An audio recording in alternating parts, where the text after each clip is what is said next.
Hello friends, today's topic is how to make a good statement of purpose SOP. So हम जब भी कहीं किसी कंट्री में अप्लाई करते हैं ओवरसीज एजुकेशन के लिए तो एक हमें स्टेटमेंट ऑफ पर्पस ज़रूर लगाना पड़ता है हमारा केस एक्सप्लेन करने के लिए कि हम क्या करते हैं, हम कौन सी स्टडी करना चाहते हैं, कौन सी कंट्री में जा रहे हैं, क्या फीस है, क्या स्ट्रक्चर है उस कोर्स का, ये सारी चीज़ें हम उसमें मेंशन करते हैं। तो एक अच्छी एसओपी बनाने के लिए हमें बहुत ही एक अच्छा स्ट्रक्चर प्रेजेंट करना पड़ता है एम्बेसी के सामने, जो कि हम आज डिस्कस करेंगे। तो सबसे पहले हमें एक ब्रीफ इंट्रोडक्शन देनी होगी जिसमें कि हम बताएंगे कि my name is so and this is my qualification till now and उसके बाद आप जो है फर्दर मूव करेंगे अपनी फैमिली डिटेल्स के बारे में कि what is your father, what is your mother, what they are doing, आपके कितने भाई बहन हैं, आप कहाँ पर रहते हैं, ये सारी चीज़ें आप उसमें मेंशन करेंगे। उसके बाद आप अपनी लिंग्विस्टिक प्रोफिशिएंसी लाइक आपने आइल्स किया है, पीटीई किया है, टोफल व्हाटएवर, उसमें आप बताएंगे कि किस डेट को आपने एग्जाम दिया है, आपका क्या स्कोर रहा, उसको आप हाईलाइट करेंगे। फिर उसके बाद आप आते हैं कि why do you want to choose this particular course like business management, like bachelor of business, BBA, anything. तो जो भी आप कोर्स कर रहे हैं आपको उस कोर्स की प्रॉपर नॉलेज होनी चाहिए। वो आप बताएंगे कि हम इस कोर्स को क्यों चूज कर रहे हैं, क्या क्या उसमें सब्जेक्ट्स हैं, आपको इस कोर्स में, पर्टिकुलर कोर्स में क्यों इंटरेस्ट है। इसके लिए आपको जो भी आप कॉलेज में जाना चाह रहे हैं उस कॉलेज की वेबसाइट को सर्च कीजिए, उस यूनिवर्सिटी की वेबसाइट को सर्च कीजिए, उस कोर्स को सर्च कीजिए, क्या क्या सब्जेक्ट्स हैं उसमें, और वो सब्जेक्ट्स या फिर जो फील्ड है उसको प्रॉपरली आप उसमें एक्सप्लेन कीजिए। पूरा लिखने की जरूरत नहीं है कि क्या सब्जेक्ट्स हैं, क्या क्या उसकी ड्यूरेशन है, जस्ट एक ओवरव्यू। तो वो ओवरव्यू आपको एक्सप्लेन करना है।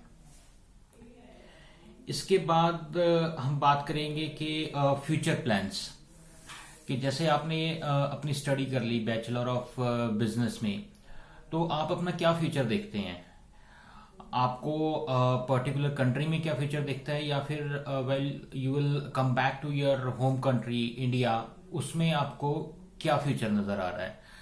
इसमें आपने बड़े अच्छे से एक्सप्लेन करना है कि मैंने ये सर्च किया है, ये कंपनी सर्च की हैं, यहाँ पर ये पोजीशन है, ये सैलरी स्ट्रक्चर है, वहाँ पे ये मैं एक्सपेक्ट कर रहा हूँ आफ्टर 3 और 4 ईयर्स।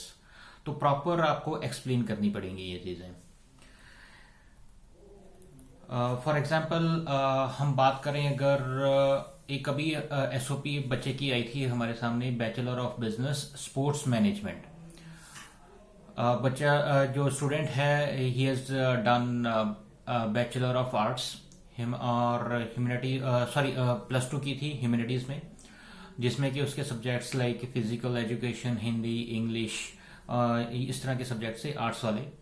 तो उसमें जो है वो कैसे रिलेट कर रहा है अपने बैकग्राउंड को अपनी फ्यूचर स्टडीज के साथ, ये बड़ी इंपॉर्टेंट चीज है।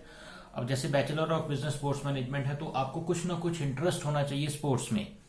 जैसे कि आप बता सकते हैं कि मैं शुरू से देख रहा हूँ स्पोर्ट्स को, मैं खेलता आ रहा हूँ like cricket, football, kabaddi etcetera whatever, और ये सर्टिफिकेट्स मैंने लिए हैं, मैं नेशनल लेवल पर खेला हूँ। तो इस तरह से आपने प्रॉपर उस चीज को एक्सप्लेन करना है।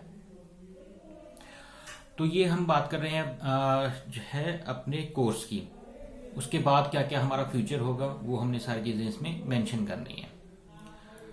आप जितने भी ये फ्यूचर में आप मेंशन करेंगे कि हम इस जो है जॉब को करने के लिए जा रहे हैं, जॉब को हम एक्सपेक्ट करते हैं, इतनी सैलरी एक्सपेक्टेशन आप जरूर बताइए। थोड़ी सी अगर आप उसमें रिसर्च कर लेंगे, वेबसाइट से बहुत सारा डाटा मिल जाएगा आपको, गूगल से, जहां से कि आप डाटा निकाल सकते हैं कि इस सब्जेक्ट्स के ऊपर ये रिसर्च हुई है, ये कंपनीज हैं इसमें, और ये सैलरी स्ट्रक्चर है, और ये जॉब डिस्क्रिप्शन है।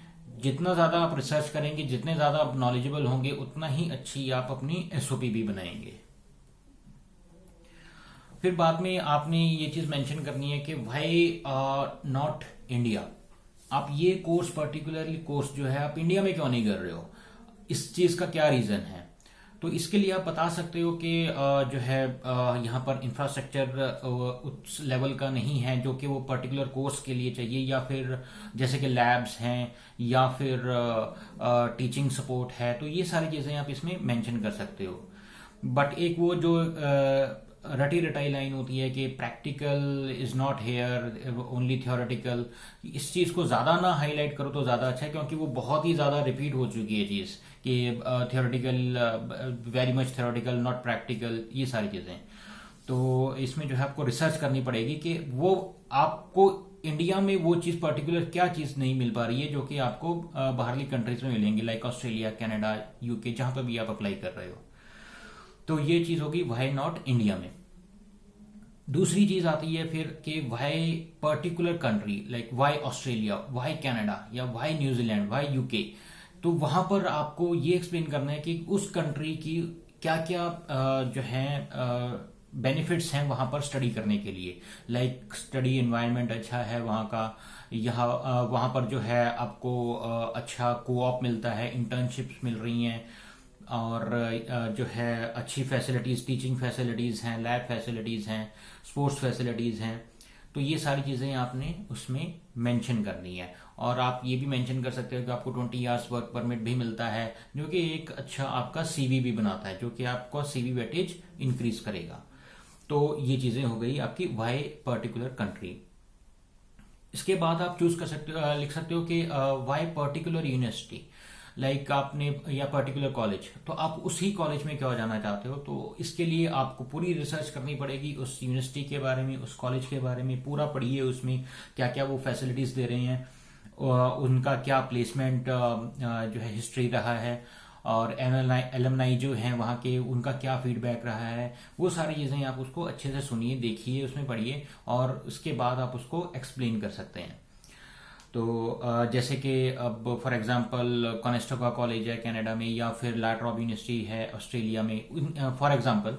सो इसमें जो है आप इनके बारे में पढ़िए, ये कब एस्टेब्लिश हुई थी, इनमें क्या क्या वो जो है एक्रेडिशंस उनको मिली हुई हैं, क्या क्या अवार्ड्स मिले हुए हैं, वो सारी चीज़ें आप इसमें मेंशन करेंगे। उनका कहाँ पर लोकेशन है, स्ट्रेटेजिकली क्या उनके बेनिफिट्स हैं, ये सारी चीज़ें आप इसमें मेंशन कीजिए।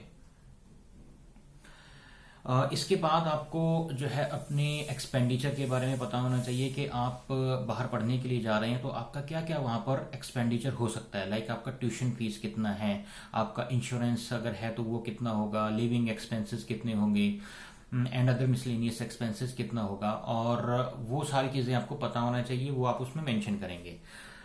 इसके बाद फिर आता है पॉइंट फाइनेंशियल सपोर्ट का, कि आपको कौन फाइनेंस कर रहा है, आपकी एजुकेशन को कौन फाइनेंस कर रहा है, आपके पेरेंट्स कर रहे हैं, आपकी खुद की सेविंग्स है, वो सारी आप चीज़ें इसमें मेंशन करेंगे, और बताएंगे कि आपने जो है 1 साल की फीस अपनी पे कर दी है, या 1 सेमेस्टर की पे कर दी है, आपके लिविंग एक्सपेंसेस आपने पे कर दी है, लाइक कनाडा में जीआईसी आपने पे कर दिए है, या ऑस्ट्रेलिया के लिविंग एक्सपेंसेस आपने शो किए हैं, कितने शो किए हैं, वो सारी चीज़ें आप इसमें मेंशन करेंगे। और इसके बाद जो है बताएंगे कि आपका नेक्स्ट ईयर का क्या प्लान है।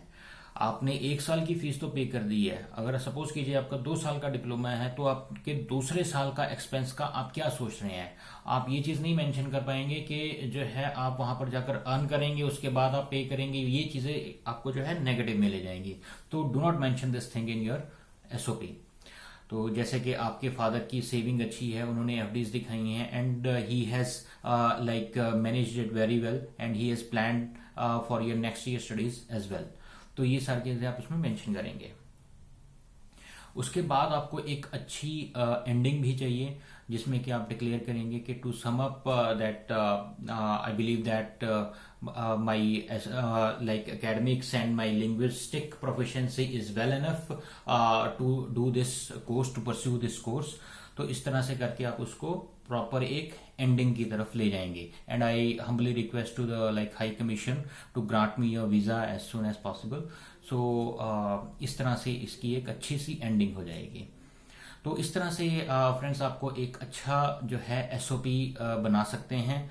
और इसके रिगार्डिंग अगर आपको कुछ भी क्वेश्चन पूछना है, कुछ भी हेल्प चाहिए, then you can always contact Vrinda international, and our contact numbers are given below, and email ID and website is also given. So whatever question you have, you can always contact us. Thank you so much. This is Vikas Sharma from Vrinda International. Thank you.